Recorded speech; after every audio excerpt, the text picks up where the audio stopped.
A bad start to the game, bad play on the shift that follows a goal, bad defense, and shaky goaltending. Does any of this sound familiar?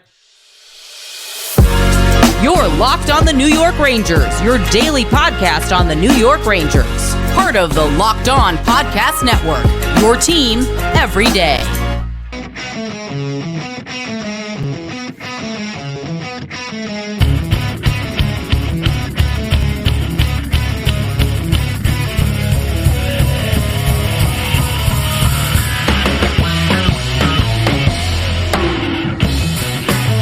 Welcome back, Blue Shirts fans, to episode number 961 of the Locked On New York Rangers podcast. I'm your host, John Chick. Just want to thank you guys, as always, for making Locked On New York Rangers your first listen every day. We are free and available on all platforms, including YouTube. And today's episode of Locked On New York Rangers is brought to you by FanDuel. Make every moment more. Right now, new customers can get $150 in bonus bets with any winning $5 moneyline bet. That's $150 if your team wins. Visit FanDuel.com/LockedOn to get started. And we are, of course, part of the Locked On Podcast Network, your team every day. So the Rangers turning in a pretty bad performance. I mean, let's just call it what it is. Against the Toronto Maple Leafs, they end up being defeated 7-3. They did some good things in this game. You know, they had a rally, made it interesting. They had those 2 goals late in the second period where, you know, maybe we all started to believe again and thought going into the third that the Rangers, against all odds, going to pull a rabbit out of their hat and find a way to get this win. Last, it did not happen. The game got away from them again in the third period,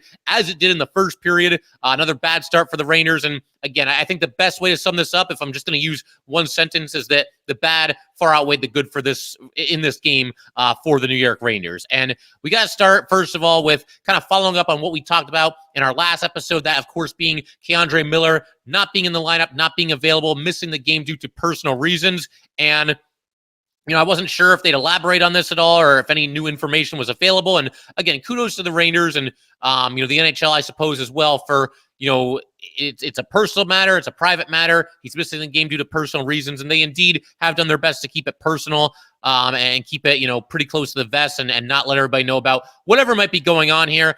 Sam and Joe, you know, they obviously had to mention that Miller was not there, but all they said was what we already knew, and that was that he was missing the game due to personal reasons.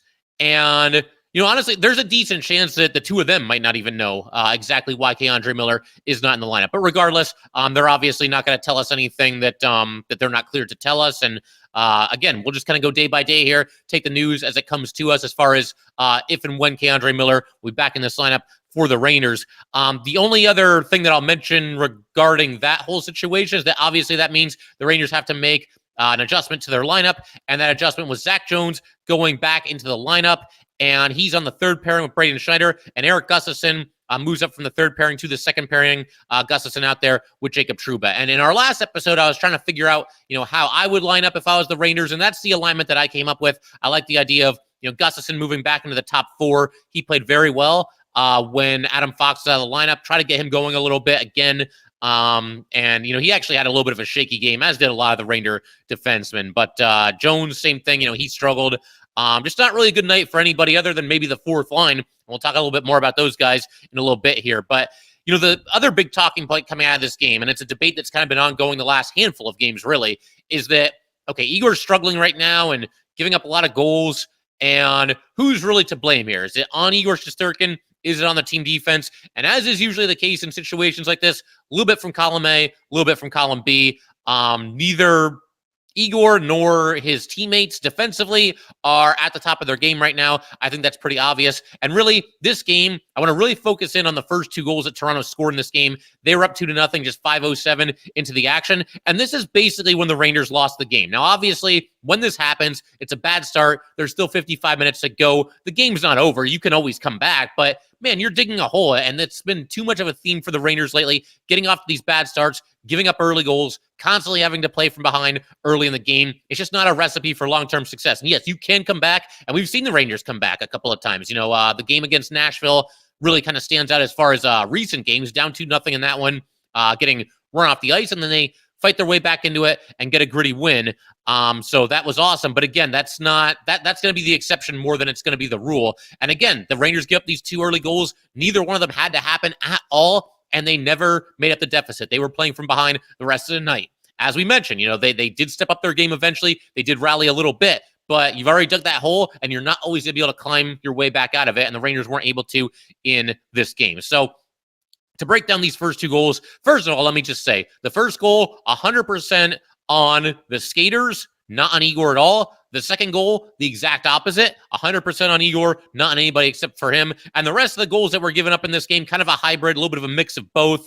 Again, the Ranger defense has fallen apart recently, but Igor Shesterkin also not at the top of his game either. But as far as this first goal that was scored, it's kind of a weird camera angle, but there was a play where Lindgren was in the corner, passed back to Brodzinski, and Brodzinski made like a really kind of fast, quick, hard pass over to Fox, and it went on goal, so Igor had to fight that off.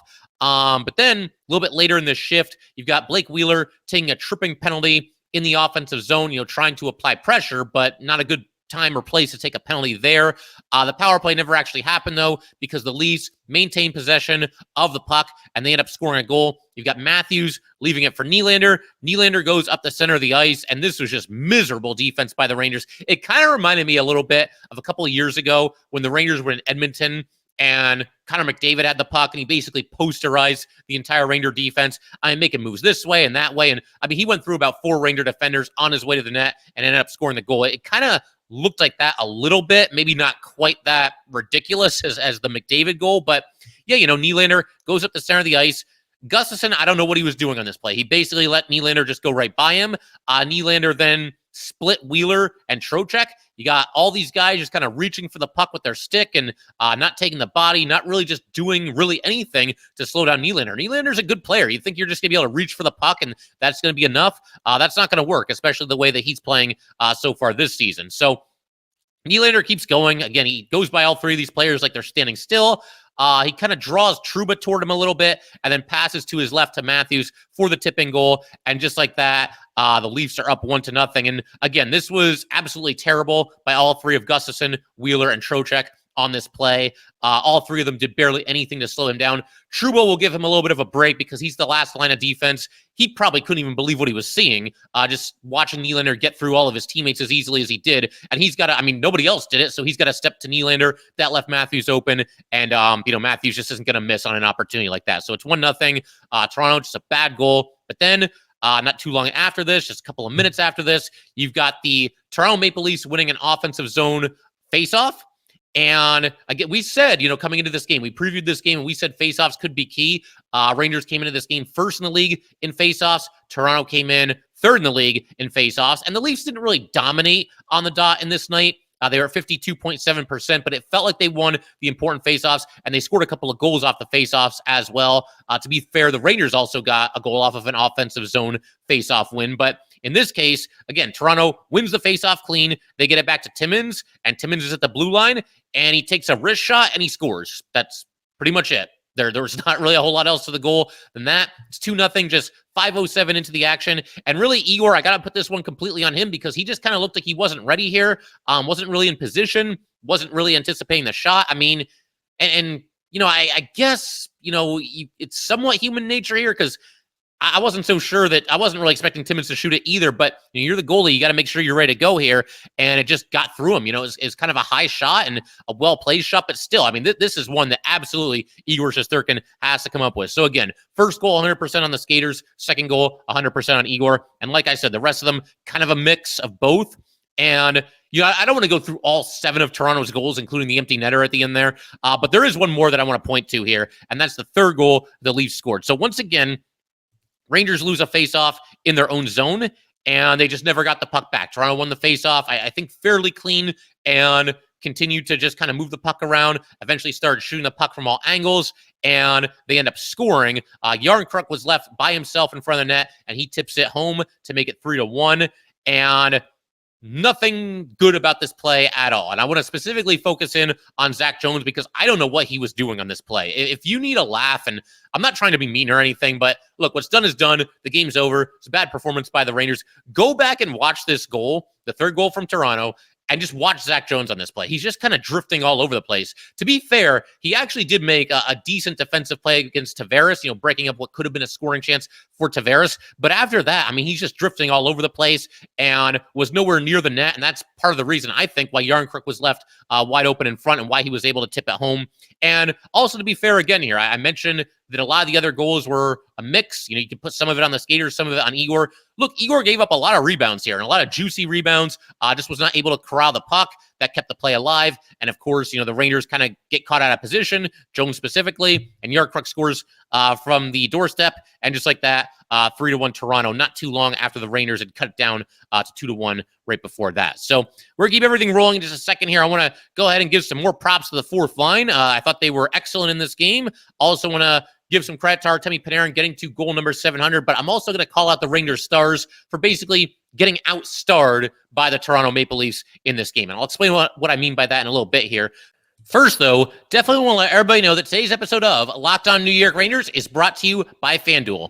As the weather gets colder, the NFL offers stay hot on FanDuel. Right now, new customers get $150 in bonus bets with any winning $5 moneyline bet. That's $150 if your team wins. If you've been thinking about joining FanDuel, there's no better time than right now to get in on the action. The app is so easy to use. There's a wide range of betting options, including spreads, player props, over-unders, and much, much more. And you will want to visit FanDuel.com/lockedon to continue with the NFL season. I've talked about this in the past. Got a friend, big New York Giants fan. Sure, we got a couple of Giants fans listening to this as well. He tends to bet against the Giants because, as he puts it, if the Giants win the game, then his football team wins. If they lose, then he at least wins his bet. Giants have been playing a little bit better recently, though, so we'll see if that strategy continues to pay off for my friend or not. But just an idea, wanted to throw it out there. FanDuel, the official partner of the NFL. All right, so a big shout out to the everydayers. We want to thank you guys, as always, for making Locked On New York Rangers your first listen every day. We are free and available on all platforms. And I want to keep everything rolling here by giving some well-deserved credit, some well-deserved props to the Ranger fourth line. We actually did this 2 episodes ago because I thought that they were outstanding in the game against the Kings, but we're going to do it again here because they again turned in a really strong performance here, this time on a night where pretty much nothing else went right. Pretty much nobody else really played all that great for the Rangers. And, they were the best line on the ice. And I'm not just saying, relative to the expectations, where, okay, well, the fourth line, they gave us a little bit more than we expected, and the first line gave us a little bit less. No, just looking at this, everybody on an even playing field, the best, most effective, and even most offensively dangerous line for the Rangers in this game, for the most part, was the fourth line. I thought they did an outstanding job, Pitlick, Vesey, and Goodrow, and it was reflected in their time on the ice. All 3 of these guys, for the most part, based on, what they've done so far this season, they all saw an uptick in their ice time. Tyler Pitlick, now he only had 11 minutes and 35 seconds in this game, but that's still kind of a lot for Pitlick. He's usually 12th forward. Jimmy Vesey was out there for 14-20. Barclay Goodrow was out there for 14-13. For Pitlick, that was the most ice time that he's gotten in any of the previous 8 games. So obviously, recognizing that he was playing well. Barclay Goodrow, it was the 6th most ice time that he's gotten all season out of the other 25 games, or the 25 total games that he's played. And for Jimmy Vesey, this was his 4th most ice time all season out of the 25 games that he has played. So that's another thing that I liked about Laviolette, trying to go back and forth with all these coaching candidates in the offseason. Once it was looking like it was going to be Laviolette, starting to feel a little bit better about that choice. And part of the reason for that is I just like the way that, if you play well, you get more ice time. It's really not an overly complicated concept, but I think there are sometimes coaches who hesitate to do that, hesitate to kind of deviate from the plan, so to speak. Bottom line, again, this was the Rangers' best group of forwards on the ice the entire game. And to kind of compare it a little bit to a couple of the other Ranger forwards. So I mentioned that 14-20 for Vesey and 14-13 for Barclay Goodrow. I mean, Mika Zibanejad didn't get much more than that. He was out there for 15-31. Chris Kreider, kind of the same deal. He was out there for 15-50.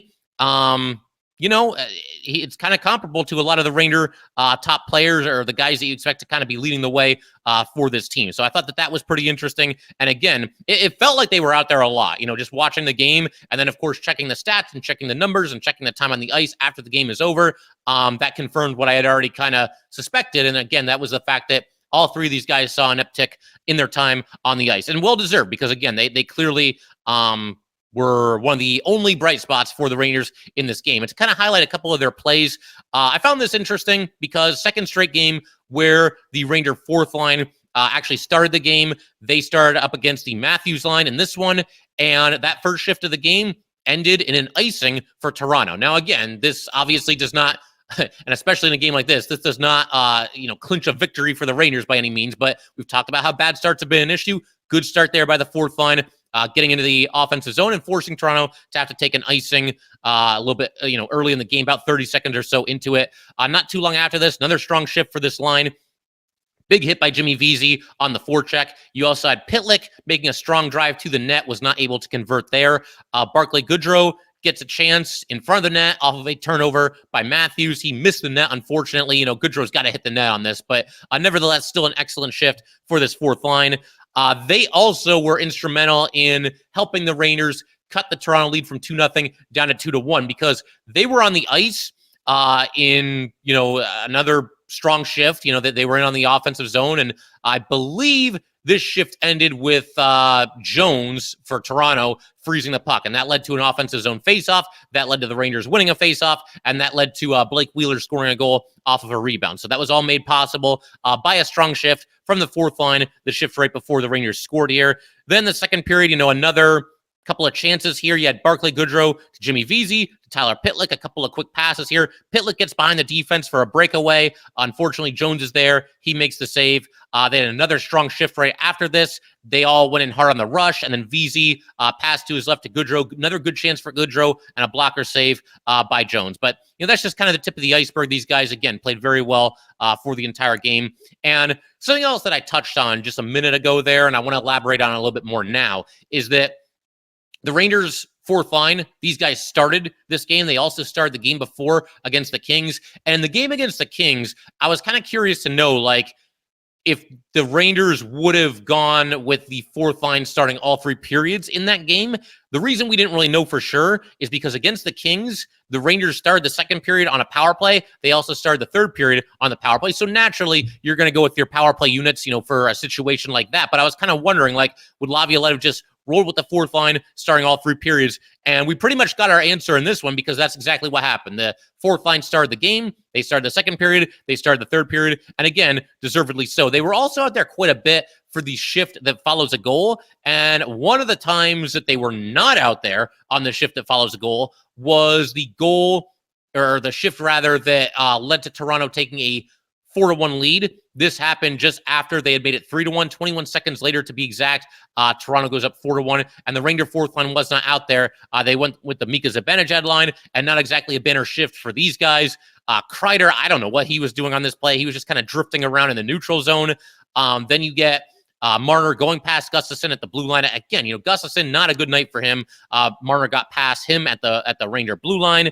Mika and Trouba, they were at least hustling. They were in position there, but, a really nice give and go between Marner and Matthews. Marner to Matthews, back to Marner, and Marner scores, and just like that, 4-1. So, again, props to that Ranger fourth line. We took a little detour there to kind of highlight one of the shifts where they were not on the ice following a goal. But if the Rangers, especially the way things have gone recently, if they want to go to that line, that's kind of a go-to line, the start of periods, the start of games, the shift that follows a goal, because we know that's been an issue, I'm all for it, because these guys have played well in those situations. And frankly, a lot of their teammates did not play well in those situations in some of these games here. So, yep, we'll kind of leave everything there as far as that's concerned. We're going to keep everything rolling in just a second here, though. I do want to give some props to Artemi Panarin getting to 700 career points. Quite the accomplishment for somebody who was once undrafted.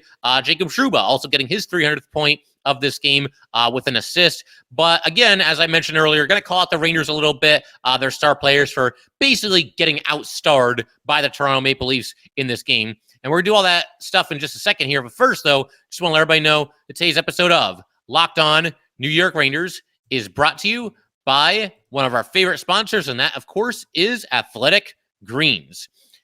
Athletic Greens is the daily foundational nutrition supplement that supports whole body health. I drink it literally every day. I gave AG1 a try because I wanted to see what all the hype was about. This is a big one for me. I wanted to actually have a supplement that tasted great and didn't have that kind of bitter, nasty taste that you sometimes get with these things.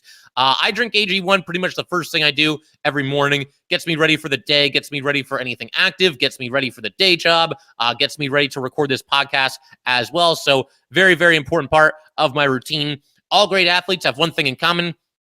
They take care of their bodies, and a huge part of that starts with optimizing whole body health. A lot of them also drink AG1, and that's part of the reason why I'm also a huge fan. With every daily serving, I'm setting myself up for success with 75 high-quality ingredients that give me key daily nutrients and support energy, focus, strength, and clarity. It's a micro habit that delivers macro benefits and helps just about everybody take great care of their health every single day.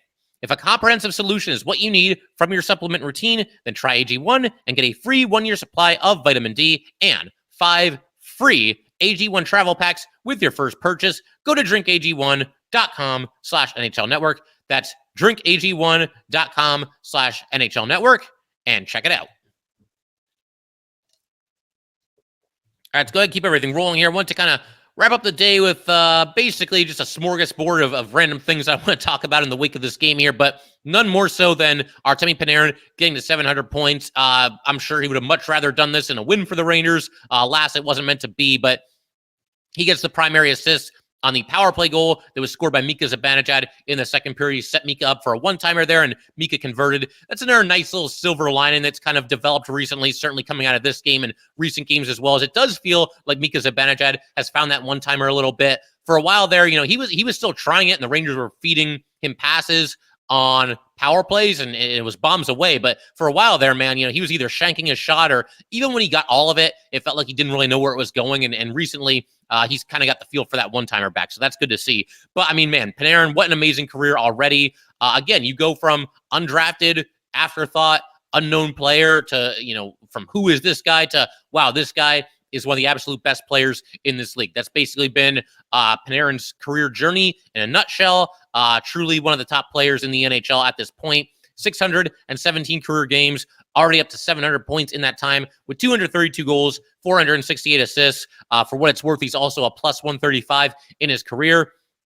And he is firmly in the MVP race this season because when Panarin's not at his best, the Rangers are kind of in some trouble. And part of the reason for that too, that they're missing some guys due to injury, but honestly, even if this team was at full strength, the Rangers, it cannot be understated how important Artemi Panarin is for their team, because when he's not at his absolute best, when he's not stuffing the score sheet, it feels like the Rangers do struggle to win these games. Part of the reason for that is I think some of the other Ranger star players really need to step up a little bit. But when it comes to just value, the most valuable player in the league, I'm not going to go through the entire list right now of other candidates, but Artemi Panarin, he's firmly in the mix there for sure. I'm not going to say he's like the slam dunk winner or nobody else has a chance or nobody else should get any consideration, but Artemi Panarin has to be in the mix for that award. And I've talked about this before too, but one of the biggest things that Artemi Panarin does for this team is he elevates players around him. Guys that play on the Artemi Panarin line, their production skyrockets, their points skyrocket, and they just become better players when they're out there on the ice with Artemi Panarin. So big congratulations to Artemi Panarin. It's funny because Kreider's at 499 points, so he'll get to 500 pretty soon. And I talked in our last episode, like, oh man, what would happen if Panarin assisted Kreider for a goal and they both hit that milestone at the same time? That didn't happen, but obviously, Kreider's close, and hopefully as soon as the next game, he'll get the number 500 out of the way. Jacob Trouba also, he ends up with his 300th point of his career in this game with an assist. So big congratulations to him as well. He's really had a strong season for the Rangers. He's somebody that I think for the most part has been consistent. I think he's really kind of embraced that leadership role, that captain role for this team. And yeah, somebody that, every now and then he'll catch the ire from some Ranger fans. And I think part of the reason is that he does have the big contract. But be that as it may, this guy is a heck of a player. He's a tone setter, hard hitter, obviously, and somebody that's just been very reliable, very consistent for really the entire season here. He'll have a bad game every now and then, just like everybody does. But for the most part, Jacob Trouba, one of the guys leading the way for this Ranger team this season. But I did mention a second ago, and I'm going to get to that right now, that I do think that Panarin and the rest of the Ranger stars kind of got outstarred by the Maple Leafs in this game, especially when you look at point totals. And I realize points are not everything, but this is Rangers, this is Maple Leafs. You see a matchup like this, the first thing you think of, in most cases, I think, is that, man, stars up and down the lineup on both sides, all kinds of dangerous players, all kinds of offensive fireworks likely for this game. And when you look at what I would consider the big four for the Rangers, that being Panarin, Kreider, Mika, and Fox, and you look at the big four for the Maple Leafs, Matthews, Marner, Nylander, Tavares, there was no comparison as far as production goes in this game. Panarin for the Rangers, 1 assist. Kreider does not get any points. Mika has a goal and an assist. Fox has an assist. 4 points for the Rangers. When you look at the Toronto star players, Auston Matthews, 2 goals, 2 assists. Marner with 2 goals, 1 assist. Nylander with 2 assists. Tavares with 1 assist. 10 points. 10 points to 4 in favor of Toronto. When you look at Toronto's biggest 4 threats and what I would consider to be probably the Rangers' biggest 4 threats, that's how it ended up. And again, I know that points are not everything, but they had a sizable advantage there, and you're not going to overcome that. I could have told you that stat. If I told you that that was going to be the final tally for, all those players at the end of this game, you'd pretty much have an idea of how this one went, and that Toronto probably won this game fairly easily, which they did. I mean, I know, again, the Rangers, they rallied in the second period. We all thought that maybe they were back in this game and that they could make a game of it in the third period, maybe even steal this game. Did not happen, though. The Rangers overall played well in spurts, but just not good enough for the 60 minutes of this game. One other thing that I want to talk about here is that there was a controversial call in the third period of this game. Rangers, again, feeling good at the end of the second period. The 2 late goals from Mika on the power play, and then Blake Wheeler on the rush. That cuts it down to 4-3. And then you get this crazy play early in the third period. There's a 2-on-1. Igor Shesterkin makes a sliding save to his right. There's a rebound chance, and basically a save by Jacob Trouba. He goes sliding across the ice, blocks the shot, keeps the puck out. I had to see the replay to see what even happened on that play. But during all this, they call a penalty on Gustafsson. This, to me, was not a penalty. This, to me, looked like a player tripping over Erik Gustafsson. And I do wonder, it's kind of human nature for the referees maybe in a situation like this, because the Rangers are back on their heels. They're scrambling. They're going to do anything they possibly can to keep the puck out of the net. I wonder if maybe the ref was kind of like anticipating the Rangers taking a penalty in a situation like this. And maybe he just saw, them get tangled up, and it looked like Gustafsson tripped him. His arm goes in the air, and the Leafs get a power play. And then, of course, they win the faceoff, and they score a couple of seconds later, 5-3, Toronto. Peter Laviolette not happy about this at all. I don't blame him. But the Rangers, after this goal was scored by Toronto, they never really got it back. They never really got themselves back into the game. It's 5-3. The score stayed at 5-3 for a while, so you're still within striking distance. You still have a chance. And, decent chance here and there for the Rangers down the stretch in this game when they were still down by 2 goals. But not enough to make you think that they were going to come back and win this game. This felt like this goal that made it 5-3 Toronto really kind of took the wind out of their sails, kind of took the air out of the building a little bit too. The fans were back into it when the Rangers cut the lead down to just 1, but this kind of deflated them a little bit. And then, of course, Toronto adds a couple of late goals and wins the game 7-3. The other thing I want to mention too, Garden of Dreams night. Rangers always do a fantastic job with all these different theme nights that they have. This is the Garden of Dreams just does a fantastic job trying to help out kids in need in the metropolitan area. There were kids from the Garden of Dreams Foundation that skated onto the ice and joined the Ranger players on the blue line for both national anthems, so that was cool.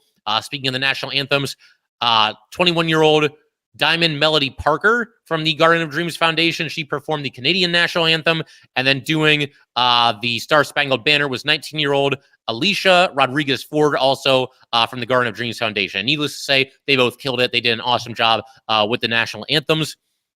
They also had, and this was interesting, they do this every year, but they had raffles throughout the night that they were announcing, during the broadcast. And you can go to, what's the website here? I want to make sure I have it, msgnetworks.com to make donations. If you donate a certain amount of money, I believe they said $100 or more, then you're eligible for different prizes from the Rangers. You get autographed sticks from guys like Mika, Fox, Igor, Trouba, Henrik Lundqvist. Another one of the prizes was visiting Sam and Joe in the announce booth. So, yeah, a lot of cool stuff there. And obviously, that's just, if you win one of those things, that's great. But to donate that much, that's a really impressive part of the whole thing there. But yeah, again, you can't say enough about the job that the Garden of Dreams Foundation does. They are involved with, they said, 30 nonprofit organizations, including Henrik Lundqvist Foundation. And Lundqvist himself was actually there with Elon Sternberg, who was in the audience. And I wish I knew a little bit more about this story. They mentioned the Elon Sternberg, who, I'm not good at guessing ages, but obviously, a kid. He basically raised enough money to help a young girl, and even younger girl, Emma Larson, get a vehicle that kind of helps her get around a little bit. And Henrik Lundqvist is with the two of them in the crowd. Again, I wish I knew a little bit more about the backstory there. But once again, you cannot say enough good about what the Garden of Dreams Foundation does. Just a wonderful thing. And again, the Rangers always just knock it out of the park with these different theme nights. And this is one of the best ones that they do all year. So figure we can pretty much call it there. I also want to mention, though, I'm going to be on vacation from Thursday through Sunday. So I'm not sure about a 5th episode this week. We will see. It kind of go either way right now. I'll keep you guys posted on that. Rangers going to host the Ducks on Friday. They are then at the Bruins on Saturday. And whatever happens there, obviously, we'll be back to talk about both games next week. One other thing that I want to mention, too, as we kind of wrap up here, per the Rangers PR Twitter handle, Matthew Robertson has been assigned to the Wolfpack, so that didn't last very long. So you got to figure one of two things is probably true here. Either this is another paper transaction for the Rangers for the purpose of cap space accrual at the deadline, or could mean that they really sent him down and that maybe K'Andre Miller is going to be back for the next game. I don't know either way. Can't say for sure. But you got to figure that the reason for this has to be one of those two reasons. Just common sense would dictate that it's one of those two things. And to kind of end on a positive, because this was a little bit of a negative episode, obviously. Look, the Rangers didn't play well at all, and I got to call it like I see it. But to end on a positive here, I think we can pretty much agree that this recent run of Ranger games has been their shakiest stretch of the entire season so far, basically ever since December started. They just haven't played well, very inconsistent. The defense has kind of fallen apart. Igor hasn't been Igor. There's some certain star players for the Rangers that are not playing up to their capabilities right now either. So it's a little shaky. It's a little inconsistent right now. But here's the good news. Again, since December started, the Rangers have been at the worst that we've seen them all year. What's their record in December? 3-3. It's not the end of the world. It's not like the sky is falling. I feel like a lot of things the Rangers are doing is certainly correctable. And look, you're not going to completely just rampage through an 82-game season. There's going to be ups and downs. The key really, and I'm oversimplifying this a little bit, but extend the ups for as long as you can and limit the downs for as long as you can. And even when you're not going your best, find a way to win games anyway. And the Rangers, even though December hasn't been great, they've done that a couple of times as well. So it's not the end of the world. The stretch that the Rangers are going through right now, but certainly they do need to play better. And obviously we hope that starts as soon as this weekend. Once again, the back-to-back against the Ducks on Friday, against the Bruins on Saturday. So figure we pretty much call it there for today. Once again, thank you guys as always for tuning into the Locked On New York Ranger podcast, your team every day. If you'd like to get in touch with this podcast, please send an email to lockedonnyrangers@gmail.com. Once again, that is lockedonnyrangers@gmail.com. Definitely give us a follow on Twitter as well, at @LO_NY_Rangers. Once again, that is at @LO_NY_Rangers. And definitely subscribe to the Locked On New York Rangers YouTube channel. Thanks again, guys. I'll see you next time.